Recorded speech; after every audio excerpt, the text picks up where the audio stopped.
Are we ready? Hello, everyone. It looks like we have a lot of people on the webinar today, which is awesome. And this is Rhonda with VGM Group. Sorry, we're just getting rolling here. We're excited to have everyone on the call today to talk about this new policy that's out on navigating the new CMS home ventilator and the RAD policy that the NC that was released just a few weeks ago. So we thought we'd bring in an expert group here to talk about it, to share what this policy looks like and what does implementation look like. So before we get rolling here, let's do some introductions. How's that? As you know, I'm Rhonda with the VGM Group and around company, I guess around 13 years, helping our members out. I'll kick this off to Zach with Encore. You want to introduce yourself, Zach? Yep. Zach Gantt, CEO of Encore Healthcare, respiratory therapist by training, and actually taking this call literally from the beach, so it's not just a background. Yeah, it's nice. All right, thanks, Zach, for being here. And we got Noel from Acu-Serve. Zach, you are all of our NPs at this point. We'd love to be on the beach, but with this sun, we might reconsider the heat. Hi, everyone. Noel Neil here, Chief Compliance Officer at Acu-Serve. Acu-Serve is a third-party revenue cycle company, so we handle a lot of these changes across the landscape. So we're just happy to be here. Thanks for having me, Rhonda and Kim. Absolutely. And then my counterpart, Kim. Hi, everybody. Kim Cuce with VGM. I guess it's been almost 2 years now with VGM. I'm the Director of Business Optimization and get the opportunity to work with a lot of our members. So we're going to kick it off. Awesome. Yeah. We have a lot to cover in a short amount of time, but before we do, just a few housekeeping rules. We did share the handout. It should be in the handout portion of your screen, so you can follow along. If for some reason you're struggling to find it, don't worry. We'll get this handout to you, so you'll have that as well. And this is also being recorded, so if you have others in your company that weren't able to attend because we all have to deal with the day-to-day life of the DME industry, that's fine. It's being recorded, so you can share that and listen to it again. And then we know there's going to be a ton of questions. We want a ton of questions from everybody. Just know we probably won't have all those answers because this is just an NCD at this point. So we want the questions to come in because we are collecting them as an industry to submit to the DME Max and CMS, hopefully to get like a general FAQ type document, or even some things to consider as they're developing this policy further. So feel free to submit them. We will keep monitoring them throughout the session, and if there's time, we can answer some, but otherwise just know that we'll do our best getting these to CMS as we gather them. So the handout's there, it's being recorded. Yeah, and we're here to help. So we're gonna get kicked off here with how this whole timeline worked as far as the NCD and the proposal. You know, you hear us often in this industry say, be careful what you ask for. Well, we wanted a policy and now we have one, and now we're like cringing when we read it. But we know it's here and it's final, so we have to digest our brains around it and accept it and see what we need to do moving forward. And we can do it in the DME industry because we've done it many times before and we can do it again. So they proposed this NCD decision memo back in March of this year, and then they had the comment deadline in April, finalized the NCD on June 9th. That's when it went into effect. Now, you all are probably going, well, what about implementation date? What does that look like? And I'm going to let Noel talk about what he's learned about the implementation date. Do you want to speak on this, Sure, Noel? Thank you very much, Rhonda. And again, thank you for having me, and welcome everyone that is on the call. We are going to do our best to dig into what we do know. Just full disclaimer, there are some unknown in this policy, so we're not going to try and infuse our opinion and tell you or predict a crystal ball, right? But we're going to talk about some practical considerations that, based on what we do know, what you can start doing as a DME suppliers. So one of the things that came up in the first issue is, well, we know it's effective as of the date it's published, right? Because that's codified in federal reg in the registry that anytime a final NCD decision is published, it becomes effective as of the date it's published. So that is something that we know to be true. The piece of it that is somewhat unknown, and I've actually engaged CMS in trying to get some clarification on it, is, well, we understand that it's effective as of June 9th, but is there going to be a future implementation date? And I'm not going to read this verbatim because you guys all essentially will have a copy of the presentation, and it's also on the screen. But these are direct quotes coming back from CMS, which essentially says that the NCD is effective as of June 9th. So that is the effective date of the policy. However, there is going to be some future implementation dates given by the DME MAC. And I think, Rhonda, we could probably move on to the next Q&A. They kind of gave some hints as to when we should expect this on the next slide. And these, again, are direct quotes coming back from CMS. So we did pose these specific poignant questions and understanding that the policy is effective as of June 9th. So suppliers and stakeholders need time to adjust to accommodate.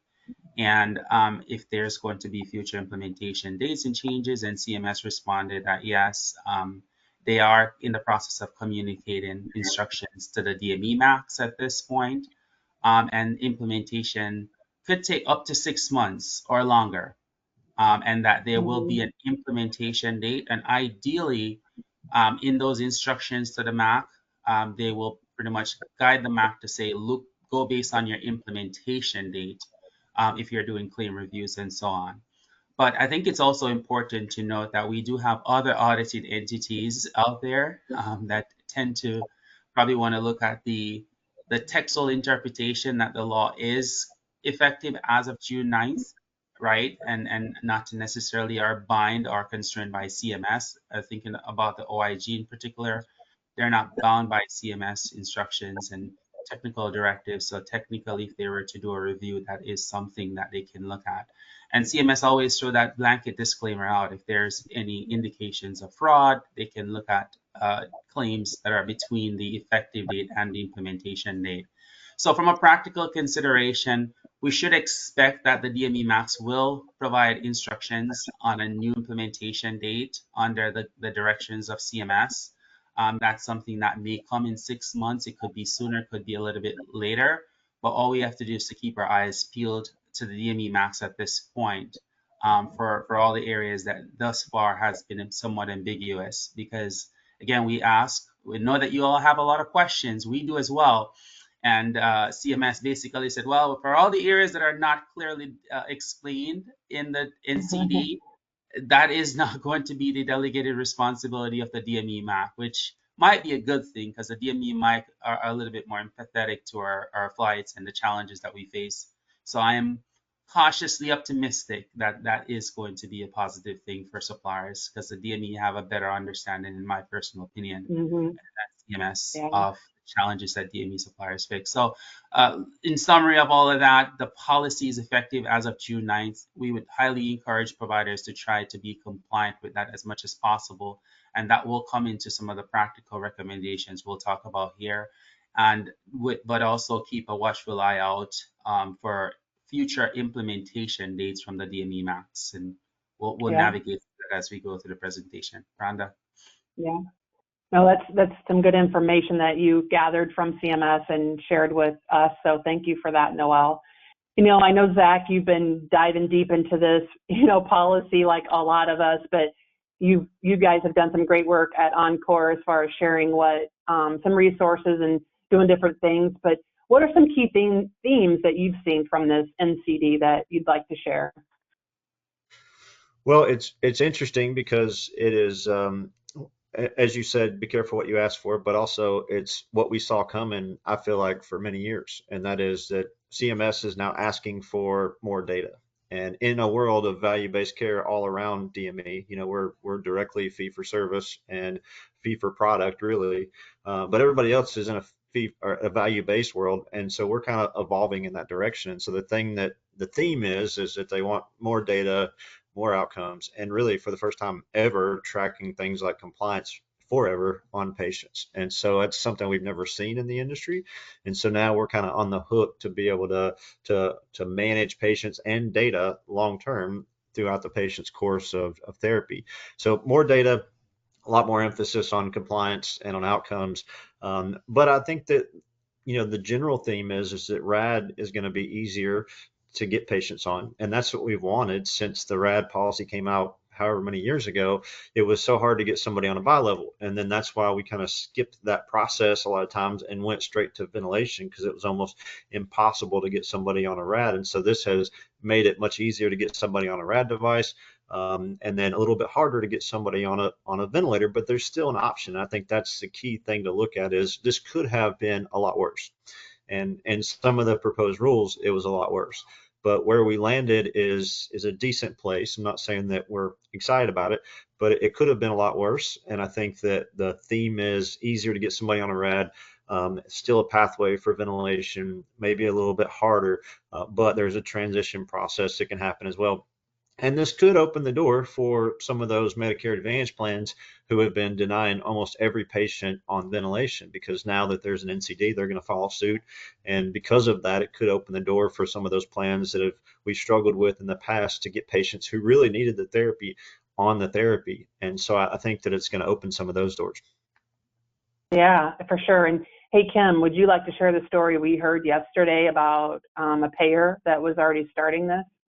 Yeah, so yesterday we were talking to a couple suppliers, and Anthem they were trying to get an off, and Anthem was already referring to the NCD and trying to deny it. So you just have to fight back on that. Yeah, and that supplier thankfully knew enough to say, hey, you haven't shared any updates. They researched and was pushing back. So just like Zach and Kim said, just know that could be coming. So be prepared for sure. All right, Zach, do you want to start going over? We're going to start with some of the coverage criteria and with the RAD policy before we get into the ventilators. You want to start the coverage on some of this? Or discuss it, I mean. Yeah, I think that one key is there's a lot of information in here, and it's going to be hard for us to get through everything. So we're going to hit kind of the high points, but there's going to have to be more discussions and more conversations about this to get deep into the weeds. But kind of the high points of the RAD with backup rate. So if you think about the old RAD policy, you had to go to an EO4 and then could go to an EO471, right? So you could go to a BiPAP or a RAD without a rate, and then you could go to one with a rate if there was failure. In this case, it's the opposite. And so you go directly to a RAD with backup rate. And so you have to have a CO2 across the board, whether we're talking ventilation or RAD. CO2 has to be greater than or equal to 52. So that's across the board. So just know you're not putting anybody on ventilation for respiratory insufficiency or respiratory failure without a CO2 of 52 or higher. And that's going to change things in the industry, because it's hard to get those blood gases. We've had some of those discussions, but we didn't get any leeway on that. And so that's where the standard is now. And that's the ATS policy and some of those things. So that's where they're staying. You got to rule out sleep apnea, but you don't have to do a sleep study. So that's great. Physician can just say that they've ruled it out, and you got to get that documented. And then you got to have one of the following, and that's that stable COPD with no recent symptom changes or medication adjustments. And I think the key here is they didn't want us to throw everything at a patient all at once, right? So what if a medication change solved the problem? Do they need ventilation? That's kind of the thought process from the clinical side of, if we throw everything at them, we don't know what actually worked, because now the problem's solved, but they've got 5 new therapies all at once. And so that's one of the keys. And then they got to have persistent hypercapnia for 2 weeks post hospitalization, and that's an OR. So you got to look at the ands and the ors. And so that's an OR. So that means that you could go with either one of those, right? So persistent hypercapnia for 2 weeks after the COPD exacerbation and post hospitalization. So that means you got to wait 2 weeks to set them up. Or they didn't have any changes in medication or symptom changes. Now, the key to this is, if you're in the hospital for COPD exacerbation, you probably had some symptom changes. So this one could get a little bit tricky in kind of navigating how do we get that patient on therapy. And then by the end of the initial 6-month period, you've got to be on high intensity pressure. So we're talking about bi-level, 2 pressures. The top pressure has to be at least 15. And that is by the end of the 6-month period. So they gave us a little bit of leeway there. Now, this begs the question of, can you use volume guarantee or AVAPs, IVAPs, any of those modes? Because it's dictating a pressure has to be at 15. And, the theory is you probably could as long as your lower pressure is at 15, but we don't know for sure kind of how to navigate this yet. So my assumption is as long as your bottom level pressure is at least 15, so you're above 15, then you could still use some of those modes, but it does not call it out. And so that's kind of the confusing part, one of the things that we need to clarify a little bit if we can. But at this point, the lowest pressure has to be at 15. We know that, and you have to be at 14 breaths per minute by the end of the 6-month period. Anything to add there, guys? One thing I would add is, with this particular new NCD, the one thing they did make it easier to get the RAD with is they removed that oxygen testing, right? That's currently in the LCD that we see, where you had to have that sleep test. I don't have it in front of me, but maybe Noel or Zach can share it. But they did remove that, so it is making it a little easier to get on the RAD device. So when it's call that a win, I mean, I'm okay with it, right? For sure, it's a win. Yeah. And then we have a 6-month trial period versus, it's the 90 days. So anything else to add here before we move on? No? I think we can move on. Yeah. So this is a little bit more in detail, what Zach had just gone over. I don't know if there's anything you want to share here that they added when you talk about the hospitalization or the stable COPD without an increase. Right. Yeah, and I think for this section though, Rhonda, it really just, as the textual interpretation reads, that the symptoms should last more or not more than 2 days, right? Or the 2-week period prior to being placed on the initiation of the NIV. And I'll probably say that they probably throw around the NIV word a lot, and there's a lot of terminology that are used interchangeably. And I think they admittedly said that in the notice of comments as well. But some of the things that we're probably accustomed to call NIV are now being attributed to RAD policy. So it's kind of just keeping the context the way it is. Back to what Zach had mentioned over that initial coverage criteria, there are folks that have interpreted that to be more so the outpatient requirement or the ABG because there's a separate hospital discharge requirement there. So that has been kind of one of those industry debate as to whether or not the interpretation, and it's one of the things that we're hoping that the MACs will also clarify. Yeah. So then there's also some initial coverage for RADs without a backup rate, right? For those, and this, again, this is all about COPD patients that have gone through some respiratory failure. So keep that theme going. Does anybody want to talk about what this coverage looks like? Yeah, so again, this is kind of backwards from what it used to be, because now if you can't get to high intensity of 15, or you can't get a patient on a rate of 14, a backup rate of 14, then you can downgrade to an EO 470 or a RAD without backup rate.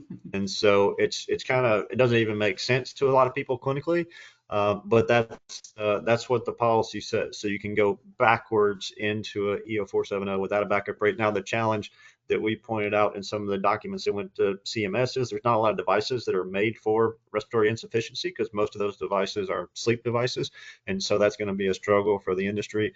I think there's one on the market that is actually FDA approved for respiratory insufficiency. So there's some challenges there, but that's the processes that you can downgrade. Now the policies is very similar in who gets covered. You got to have the CO2, you got to rule out sleep apnea. It's the same thing, but you're not going directly to a RAD without backup rate unless you went through the RAD with backup rate first, is my understanding. Anybody have anything to add to that?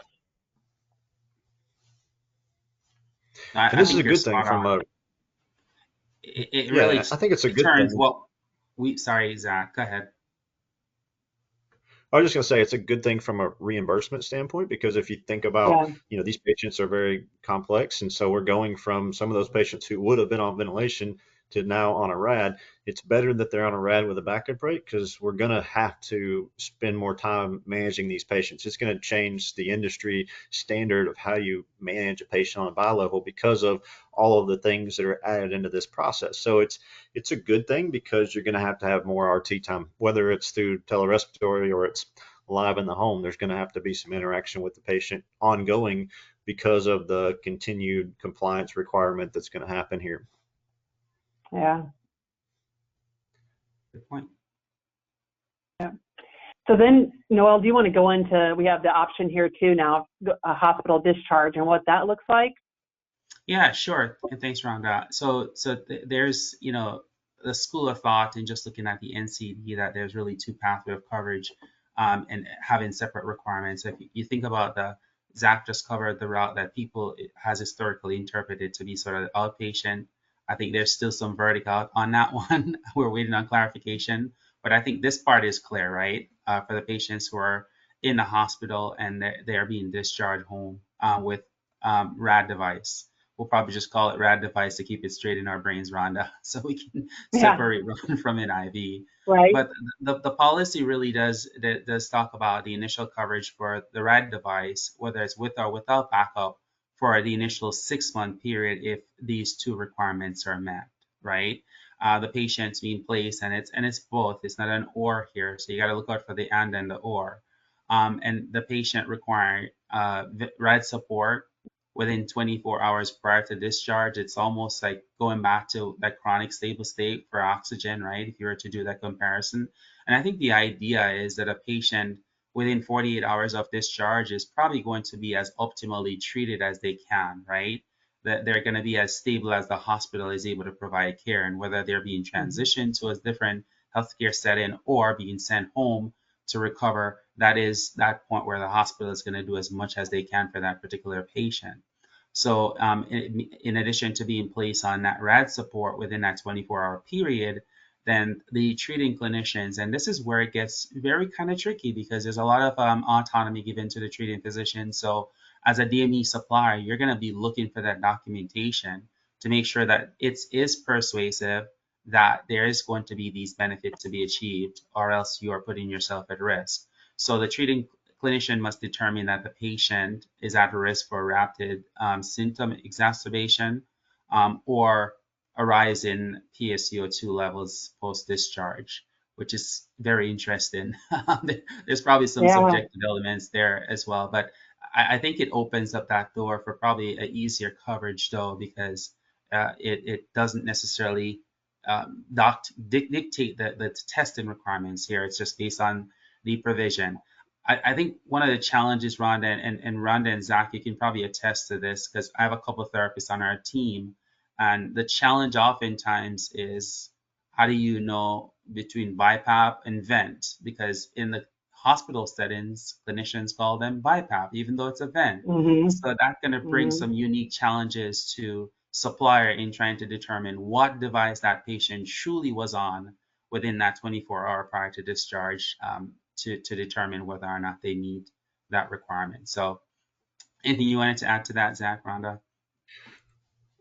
I think it's going to be key that as suppliers, we're going to have to be talking to the respiratory therapists at the hospital and to the physicians at the hospital so that they understand that because of this rule change, we can't just do things the way we always have. Because as you said, no matter what device they're on, they're going to say they were on BiPAP, and under HMV, it's going to be very important because under ventilation, there is a clause that says the same thing. They have to be on a same or similar device 24 hours before discharge. So it won't be as big of a deal trying to get somebody on a RAD, but it's going to be a big deal trying to get somebody on HMV.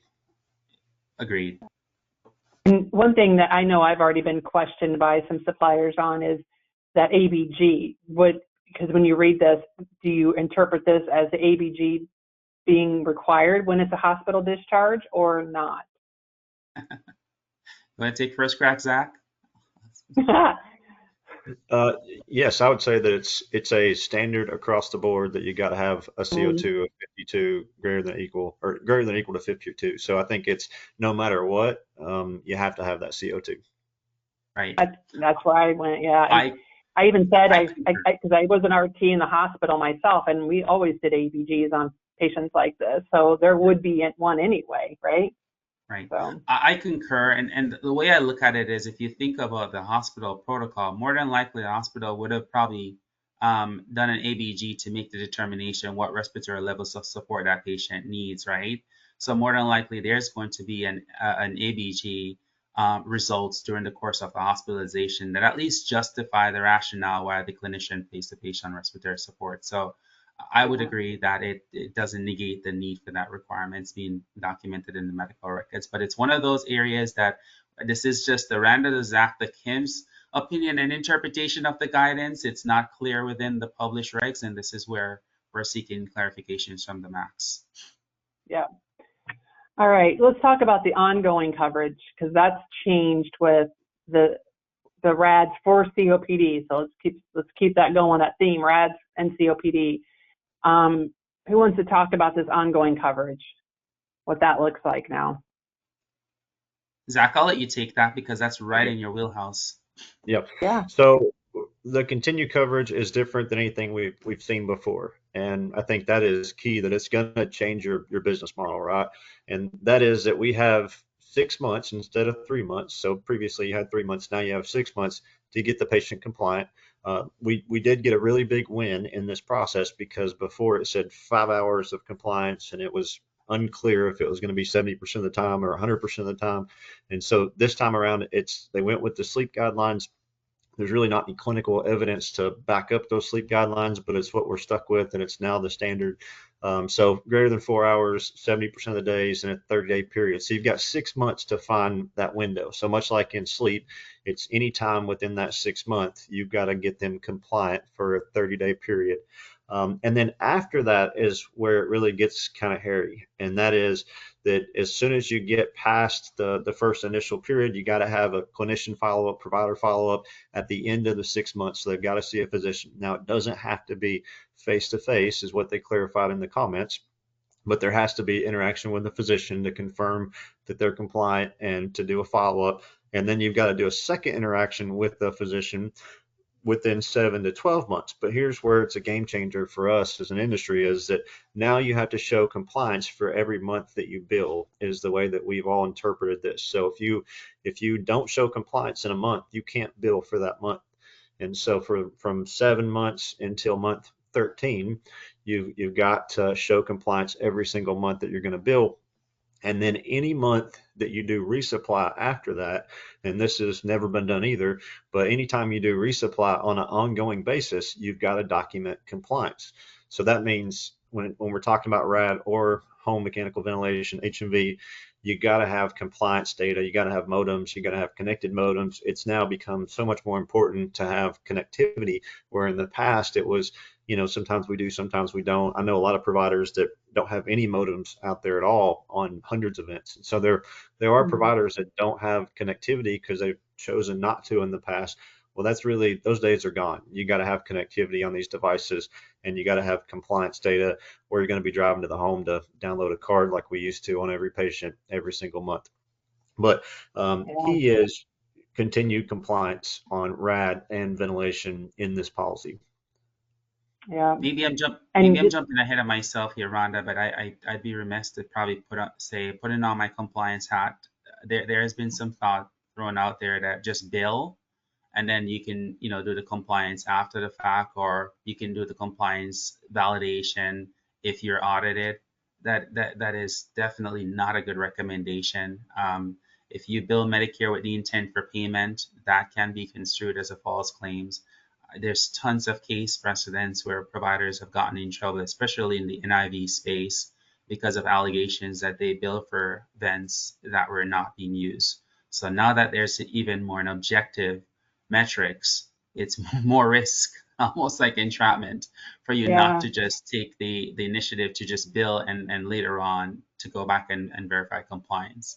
Because if you don't do that, if they catch you before you refund, then you're in serious trouble. So just wanted to throw that out there. That applies to vent. Absolutely. I always say, remember what that KX modifier means, right? That you append to it. So for the sake of time, we're going to get into the ventilator piece, but for the continued coverage of the RADS, these next few slides go into more detail, and you can see what Zach was even mentioning and Noel about the paid rental months. This is 7 through 12, those months where you have to make sure they're meeting the compliance in order to get paid, and then the supply piece of it. So you can look at that in more detail. So we're going to get into the initial coverage of the ventilators. Do you want to kick us off with that, Zach? Yeah, sure. So like I said, there is a pathway to still qualify for home ventilation without going through a RAD device first. And it starts out the same. You got to have the hypercapnia with a CO2 of 52 or greater than or equal to 52. And so we still have that same requirement, but then it goes into the same requirement for sleep apnea, has to be ruled out. You don't have to do formal sleep testing. So really the same as the RAD. Where it starts to go separate is on this next slide, and we start to get in to one of the options. Can you change that one, Rhonda? Yep, there we go. So now you've got some options. Now, if you look at this, sometimes you might look at this and say, this really doesn't make a lot of sense. Like, why did they come up with some of these? But you have to think about from the fact that they were looking at the technical capabilities of RAD devices, what they were approved for, what they were capable of. And that's where some of this came from. It's not all just clinical reasons, because clinically, that first one, the oxygen of greater than 36% or 4 liters, doesn't make a lot of sense clinically, because you could be very hypercapnic without having oxygenation problems. But that's where some of those come from, is what are the capabilities of the RAD devices, and at what point do you need to go to the next level? So the whole thought process behind this, in my opinion, I think a lot of people's clinically opinion is that that's where they're going with these, is what could you not do on a RAD device that you would need to go directly to a ventilator? Now, there is some question around this, because it does say volume guarantee in this policy only under the HMV section. So the questions that I keep getting are, does that mean if they're on a volume guarantee mode, AVAPs, IVAPs, or any of those types of modes, do you go directly to ventilation? And it's really not clear. It's the only place it's mentioned. And under RAD, it talks about high intensity, but it doesn't talk at all about volume guarantee modes. So there's a little bit of a challenge here, but I think if you follow the theme of what's happening, they're looking for what could you not do on a RAD device is where I would say you're the safest, right? For instance, a RAD device does not have AVAPs AE, or does not have a volume guarantee with auto EPAP. And so if that is something that the physician orders, then there's no way to do that on a RAD device. Those are some of the things that are still unknowns. And again, still our opinions of kind of how we're interpreting this thing based on, how it reads and what they're looking for. But there still are some avenues to say this patient doesn't need to go to a RAD, go directly to HMV. And so as you look at this, there's a lot of ors in here. And so you've got to have the CO2 of 52, you got to have the rule out sleep apnea, and then one of the following. And so there's a lot of different options to get there. And I'm not going to read all these to you, because you guys can read through them. But I will say that of these options, there's the last one down there that looks like, if the physician doesn't feel like the RAD device is capable. Now, there's some wording in there that's pretty strong in what capable means, right? So if you're looking at alarms and some of those things, then like we used to, it's a little bit different now, right? Because it says it has to be in a situation where you feel like it's unsafe for the patient. So there's some wording changes in there that I think we really have to focus on. But there is the option of looking at symptoms. And so the symptom part of looking at, do we stabilize symptoms? Do we stabilize fatigue or shortness of breath? Now, here's the key. How many of you guys actually track some of those things? And so you can't document that and present it back to the physician if you're not tracking it over time. And that's one of the keys of this process, is you got to have more data to be able to present to a physician, so that you can continue coverage and have some of this documented over time to show, hey, this device is working. Here's how I can prove it objectively and from a symptom standpoint, and present that back to the physician, so that you've got that story that they can do in the face or in the follow-up with the patient. Yeah, a lot more criteria to meet with the HMV. Then we have some criteria that they also included for hospital discharge. Noel, do you want to cover this piece of it for those patients that need an HMV upon discharge?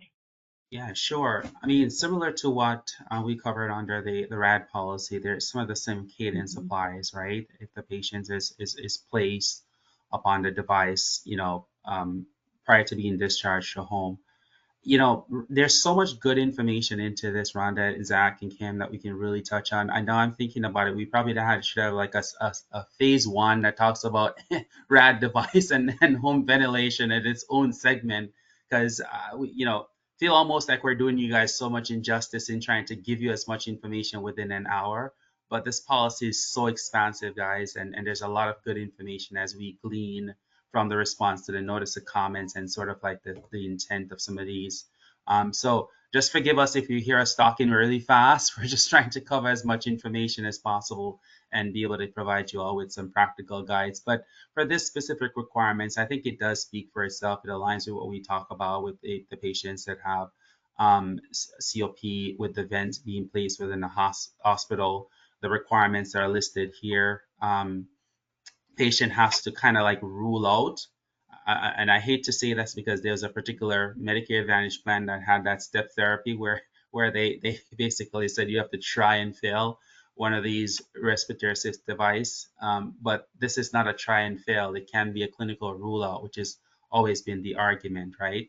Because maybe the limitation of the RAD device and the patient's condition precludes the need for trial of that device. But it also, second requirement, require that the ventilator be placed within the 24 hours. We've had an exhaustive conversation about talking to your referral sources, talking to your RTs to make sure that they specify the respiratory support device that is being applied to the patient, to make sure that that verbiage, because if they put bi-level and the patient is on a non-invasive vent, then that's going to be problematic in meeting the requirements here. So just making sure that you have those clear, concise conversations with therapists. And I know it's going to be challenging. It's going to be a change in the culture, because every RT that I know have really referred to them categorically as bi-level, right? So it's changing the culture and educating the staff to make sure that they're putting in the right terminology. And then the third one, again, which mirrors that of the RAD policy, the treating physician's determination that it's the symptoms would get worse without the placement of the vent, or that there is a possibility that the POCO2 readings, saturations are going to increase post-discharge without the therapy. So it's just one of those similar requirements. Once you understand the RAD device, the same cadence apply, but just switching the device, making sure that that's properly documented. Yeah. Yeah, I agree. And I think that number 2 is going to be the most difficult one because of the mindset of hospital clinicians, but also most physicians, most pulmonologists that I've talked to said, I don't send somebody home if they've been on a vent within the last 24 hours, right? So clinically, you're going to get somebody off a vent, and they're going to be off a vent for at least 24 hours before you'd even choose to go home.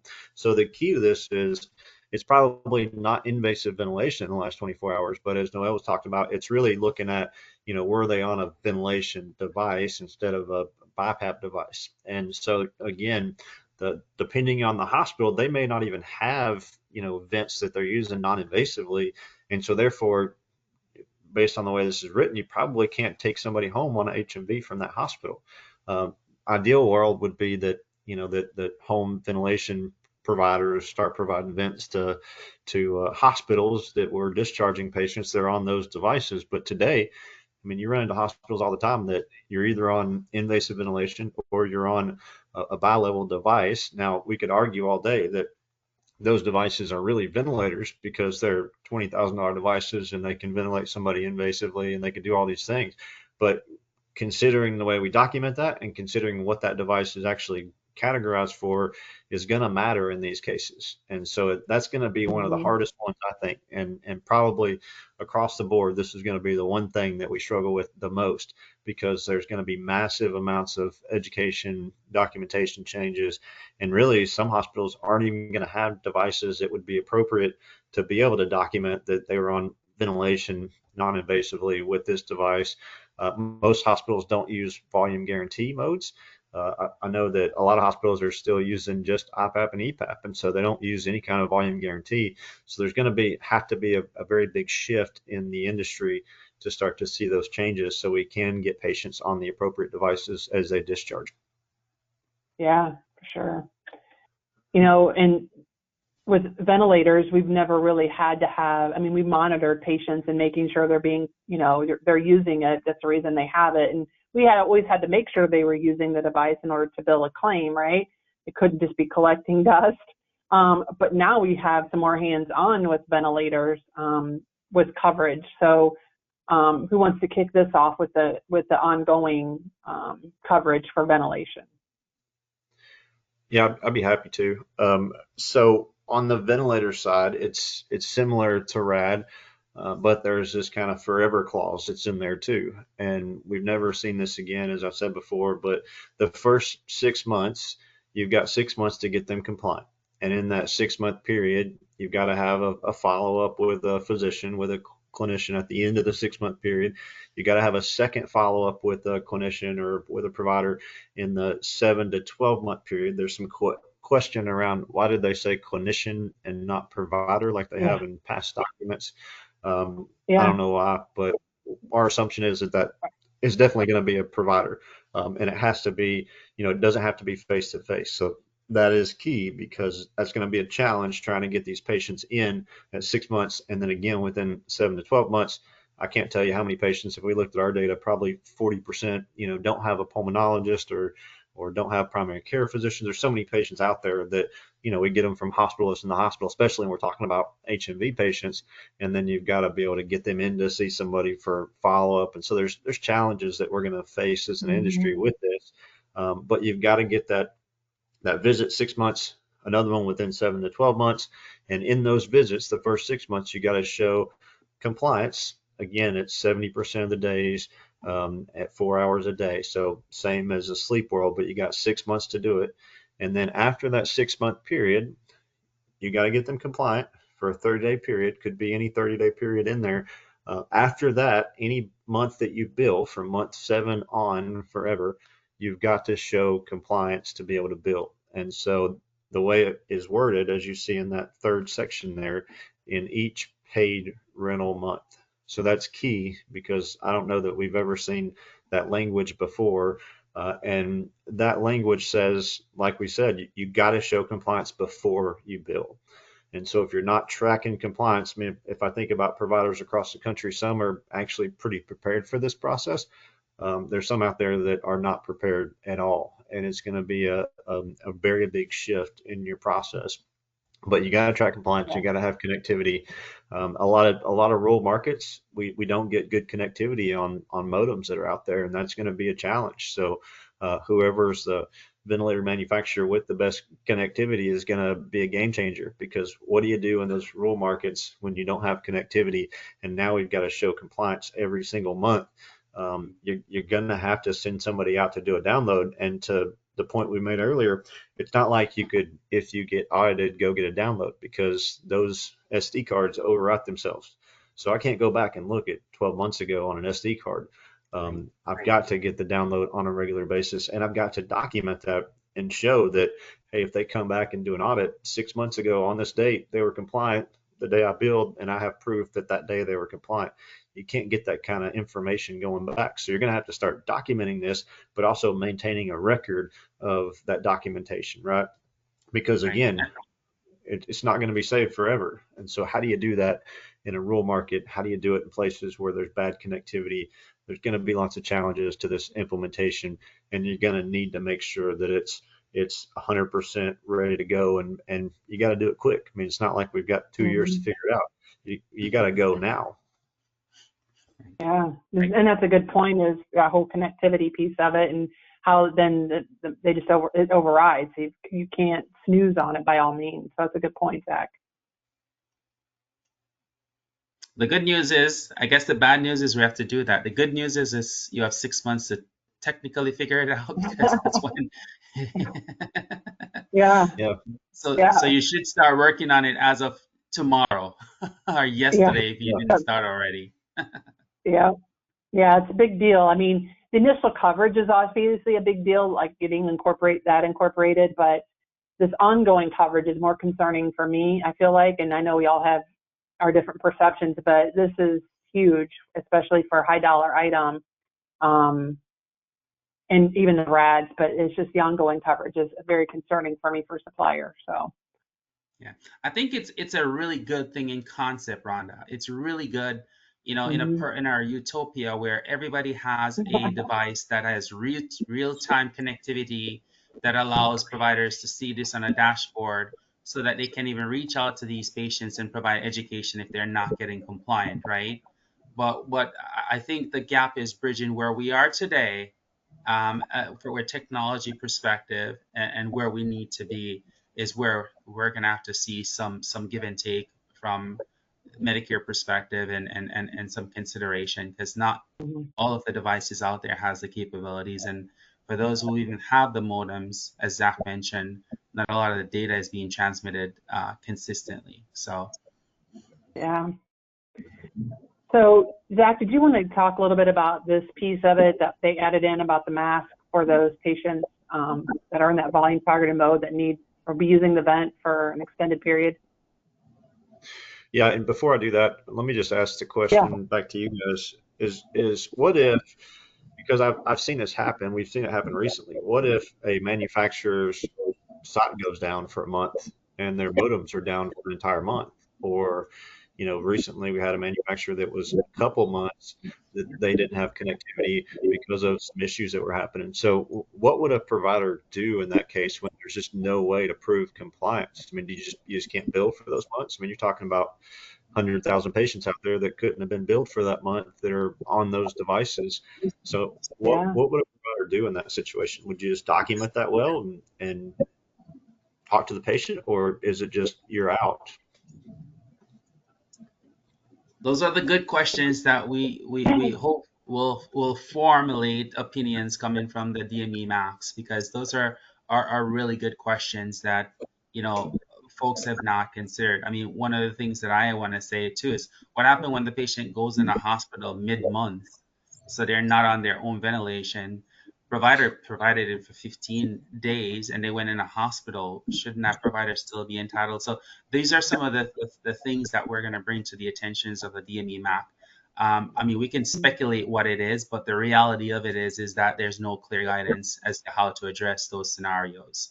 And anything else outside of that realm would be speculation, which we try to not do, because we understand that you all rely on what we say oftentimes to formulate business plans and proposals. So we try to be very responsible in our comments, but those are very good points, Zach, and this can happen with any of the manufacturer. Yeah, it's a really good point. Yeah, All right, so one more piece to go over before we get into a few comments. So let's talk about this piece of it, Zach. Yeah, so I'll just cover it real quick. There's, for the first time under HMV or under ventilation, there is a comment or a part in there that says that they will pay for a mask or an extra interface.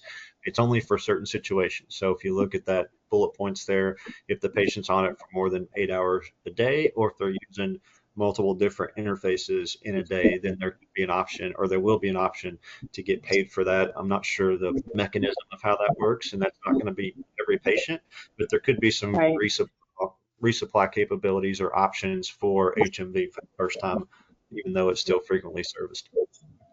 Yeah, that's what is interesting, is because we know supplies are included with the ventilator payment category. So this will be interesting to see where this leads in the future. So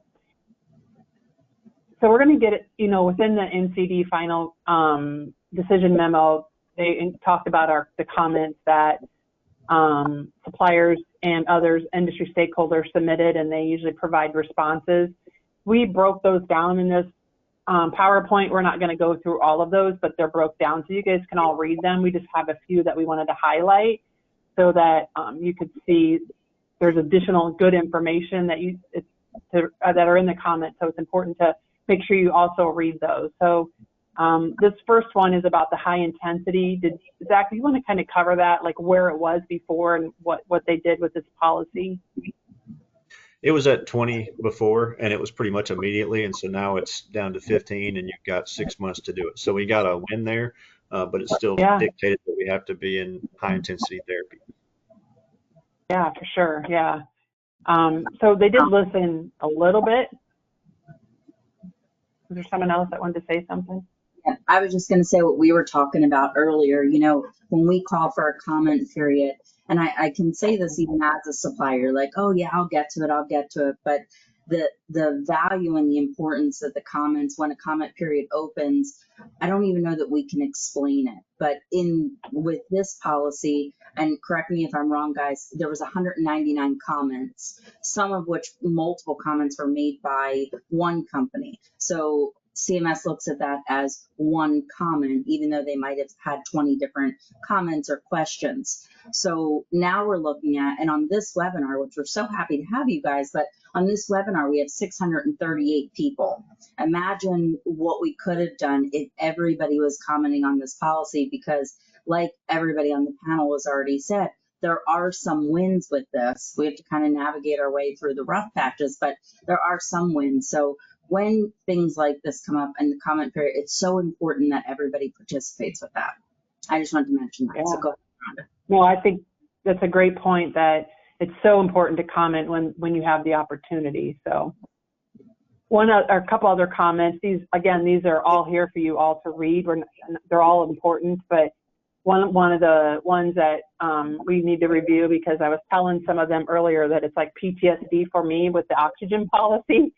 But it talked about many commenters stated that the home NIV users did not require follow-up every 6 months. And where it gets concerning for us is that it says that, of course, they appreciate our comments, but we're requiring that the practitioner evaluate and verify the patient satisfies the applicable continuing usage criteria set forth at least twice in the first year after the device use is initiated to support continued coverage. So that we're curious where the DME MACs are going to take this to make sure that the practitioner evaluates and verifies that the patient's satisfying the usage. So that's why it's important to read the comments, because this was not up in the coverage part of this policy. Is there anything else to add to that? Anybody?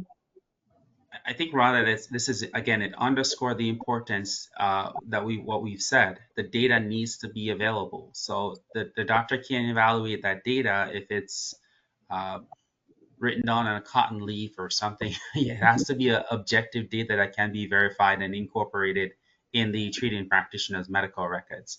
So having that data, again, is critical to make sure that you can meet these requirements set forth. And just a couple other comments to go over here. And one I know that is everyone's chomping at the bit to know is about the grandfathering. They're calling it the existing home ventilation patients. Well, do you want to kind of talk about that a little bit?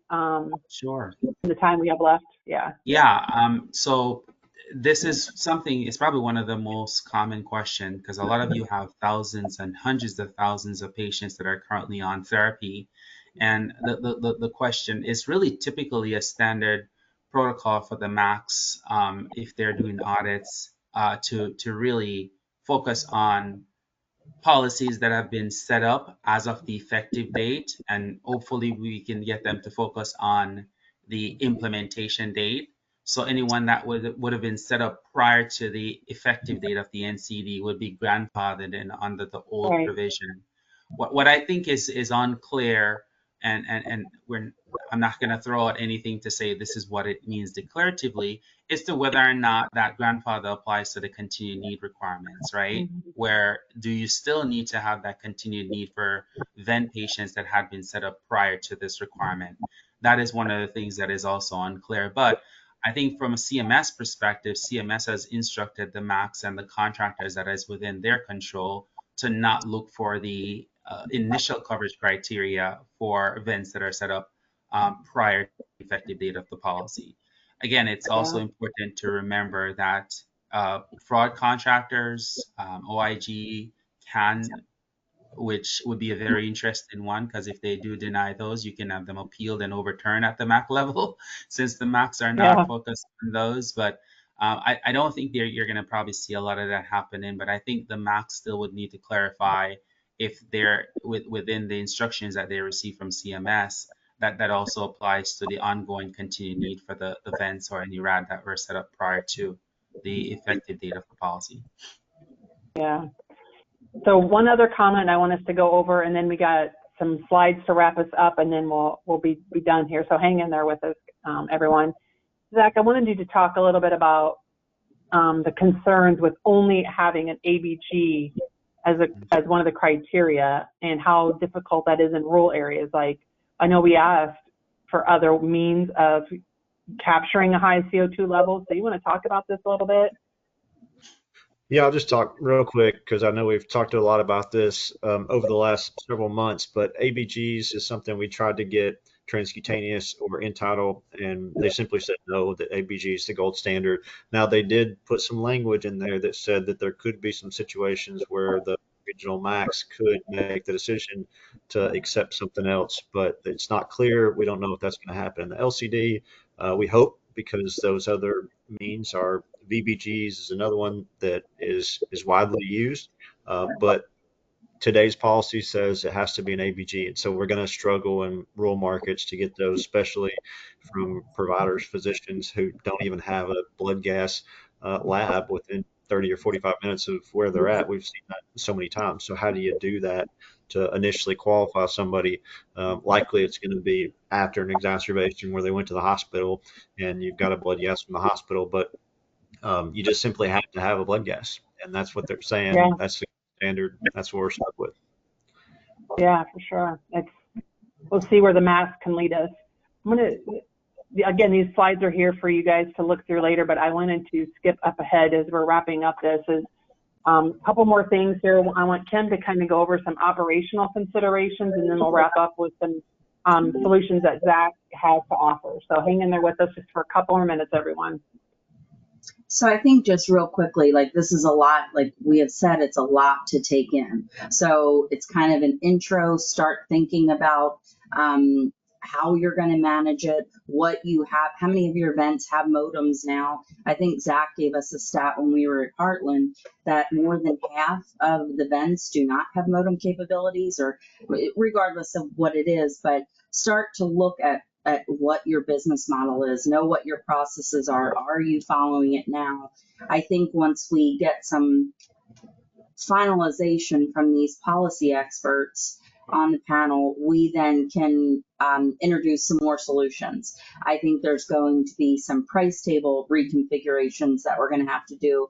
You might have to start to outsource some of your compliance reviews. So there's all kinds of things that I think we'll be able to offer once we have a final on things that you can do going forward. Guides on how do you educate the referral sources, how do you educate your team. So there's lots more to come on this operation piece. I think I'd hate to kind of prematurely talk about it, and then I'm like, just kidding, we got to redo what I just said. So we'll kind of wait until we find it, get some more guidance from the max.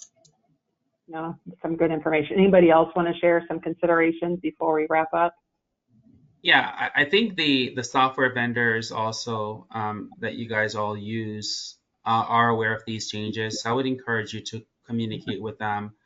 At least we know that some of them are actually trying to put enhancements in place that would help you to sort of hold those claims in some way, shape, or form, so that you can validate compliance.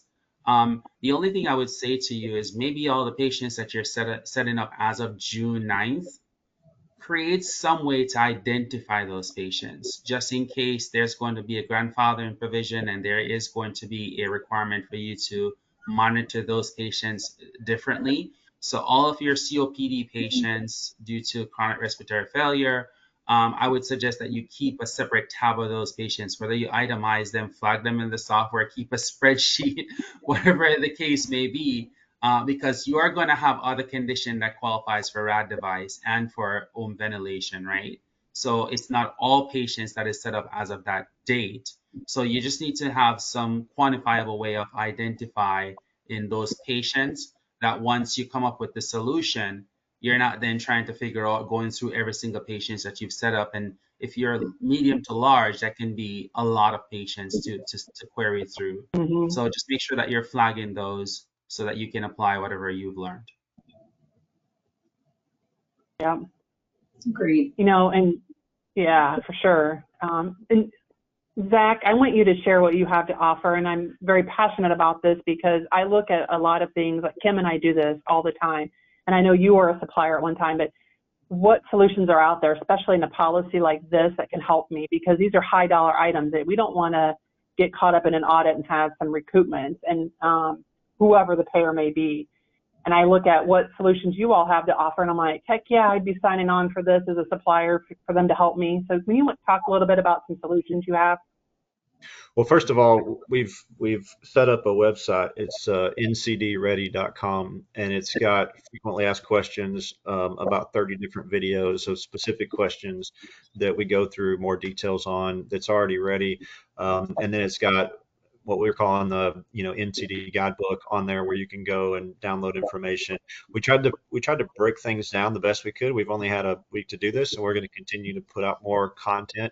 But the goal is that if you're a respiratory provider you're doing ventilation or you're doing RAD, it's a place you can go to get information. And on top of that, though, to Rhonda's point, we saw this coming for several years.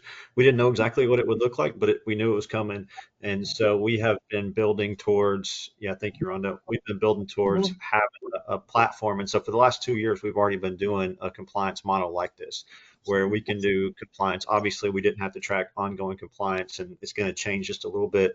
But we've kind of got a variety of different programs where either we can do your compliance for you, and like the last slide said, just like flipping a switch, you're compliant with the NCD, we'll track everything for you, have all the documentation. We've got integrations to all the different vents on the market except for one, so everything comes into one place. You get nice little reports you can take to the doc. We've already developed reports that go with the NCD that show symptoms over time, show compliance over time, and then show it on each individual month. So we've got the ability to kind of have a tool that's already been created that you just take to the doc at 6 months, take it to them at 7 to 12 months, and you've already got everything you need. So it's already built. You could do it by using Nexus, or you could do it by outsourcing the whole compliance model to us. And we have various different models where we can just do the compliance piece. We can manage the whole patient. If you go back one, Rhonda, manage the whole patient in the Vent 360, where we do all the follow-ups for you too, track hospitalizations, track symptoms. And then we even have one where we partner with Trace Medical, where you can get compliance, outcome management, and the vent rental through us with our Vent 360 Plus program at one price. You get all of that. So you're NCD ready, you get the vent, you get all the outcomes reporting, and it's all done for you. And it's all under one price. So there's a bunch of different options that we do, from kind of the basics of tracking the compliance all the way up to tracking the whole patient. Go ahead, Ron, to the next one. The other thing we've been doing since 2021 is clinically managing oxygen patients and identifying when they need things like ventilation. So you think about that whole patient population you manage today. There's a ton of them out there that have CO2s over 52. We just don't recognize it because we're not managing them. So the other part of this is that if you're going to continue to grow and manage ventilator patients, RAD patients in this process, you're going to have to change it up a little bit, right? You're going to have to manage patients under RAD a little bit differently, and then you need to be able to continue to identify and grow your ventilator business. And so we've got different models that look at clinically, when do patients actually need that therapy, and then how do we connect the right patient to the right device at the right time so that we're treating them appropriately. And so I would just say that the last thing, I'll close with this because I know we're over time, is that we have, because of this NCD and because of all these changes, we've had an influx of people reaching out to us, obviously. And so we're trying to man all that, but there is going to be a huge shift in the industry of kind of people outsourcing. So I would say that if you want to look at outsourcing, now would be the time, before the other 7 people on this call jump on the bandwagon and do the same thing, because at some point there's going to be some challenges with being able to keep up with the demand. But I would say that if you want to be able to be compliant with the NCD, the easiest way to do that is to be able to outsource that and not have to build a whole new program internally. Obviously you can, but when you're talking about anything from 100 to 20,000 patients, that's a really big process and undertaking to try to build when you could just outsource that piece. Yeah, I just am passionate about it because of what the offering is and how easy you can make this for suppliers. So yeah, start that conversation now with Encore and see how they can help you. It doesn't hurt to have that conversation and get going with it. So yeah, here's our contact information. If you want to reach out to any of these experts that were on this panel today, we really appreciate it. and just some slides about Acu-Serve, what they have offering, and then some programs that Kim and I have. So I know there's probably a ton of questions in there that we didn't get to. We apologize, but we don't have all those answers. We're going to still work on that with everyone and get some frequently asked questions submitted to CMS or the DMACs. But look for ongoing cover or education from all of us. Check out what Encore's done. It's pretty amazing how they've come up with all this information. So anything else to add before we wrap up? Yeah, Rhonda, again, thanks for having us. This was a great session. You know, if we had 2 or 3 hours, I'm sure we could keep on talking and not repeat anything because there's so much thing to really talk about. And it's just, you know, from a practical recommendation takeaway for Supplier, until we get further clarification, anticipate a future implementation date. But what I would start doing if I am a supplier today is to start qualify patients based on the NCD because it's effective as of June 9th, right? And at least the compliance piece that you can get with Zach on and getting that piece rolling, you're not really required to have that until 6 months. So at least you have some leeway until certain things are clarified. But do your best as of today to comply with the policy as is written. Try and qualify. I know that we've pivoted our RT internally that does reviews for us to apply the current policies. And that's what we've educated our suppliers to do to be on the safe side. But just be proactive and not reactive because this is coming and there's no delay in it. It's here. Right. They clearly said that. So anything else, Kim, you want to add? No, I think we were just going to talk about that. Obviously, we're staying on top of it. And as we get answers, I know everybody's chomping at the bit, but as we get answers, there will be more webinars. There might be podcasts. There might be short videos, which Rhonda loves to do on LinkedIn. So if you're not friends with us on LinkedIn, please go ahead and do that so that we can keep you up to date as we find out the information. So lots more to come. Sure. For sure. Always lots more to come. And if you have any suggestions, reach out to us. So thank you, everyone, for your time today. We really, really appreciate it. And thanks all to Zach, Noel, Kim. I appreciate your time spending with me and all of our members. Thank you so much. Enjoy the 4th of July. Joy. Bye. All right. Bye-bye. Bye.